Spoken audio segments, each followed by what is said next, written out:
মমতা ব্যানার্জি, অভিষেক ব্যানার্জি ১৫ বছর ধরে এই সরকারে রয়েছেন, তারা সরকার চালাচ্ছেন। তাও মানুষের এত ক্ষোভ কিসের? মানুষের দাবি দাওয়া পূরণ হচ্ছে না, মানুষের রুটি রুজি পূরণ হচ্ছে না। এবং আমরা কোথাও গিয়ে দেখছি এই তৃণমূলের সরকার যারা রয়েছে তারা নিজেদের পকেট ভরাতে ব্যস্ত।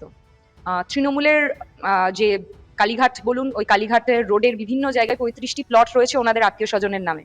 ফলে তারা যেভাবে নিজেদের পকেট ভরানোর রাজনীতি করছেন, আর ইউটিউবে তো আমরা ভিডিওগুলো দেখতেই পেয়েছি, বিভিন্ন সময় চিট ফান্ড কাণ্ডে একাধিক তৃণমূলের নেতা নেত্রীরা জড়িত এবং তাদেরকে পরবর্তীকালে মুখপত্র করে বর্তমানে রাজনীতির ময়দানে নামিয়ে দেওয়া হয়েছে। কুণাল ঘোষের মতো একজনকে নামিয়ে দেওয়া হয়েছে, যে সরাসরি মুখ্যমন্ত্রীকে চোর বলেছিলেন।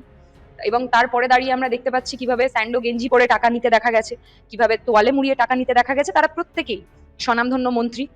ফলে সততার প্রতীক বলে দেখিয়ে তারা হুঁশিয়ারি দিয়ে মানুষজনকে বিভিন্ন সময় সংখ্যালঘু মানুষদেরকে দুধেল গাই বলে, কখনো কখনো সংখ্যালঘু মানুষদের প্রতি এহেন আচরণ করে যে আমরা রয়েছি বলে বেঁচে যাচ্ছেন, নাহলে অন্য একদল জেগে উঠলে কি হতো দেখতেন।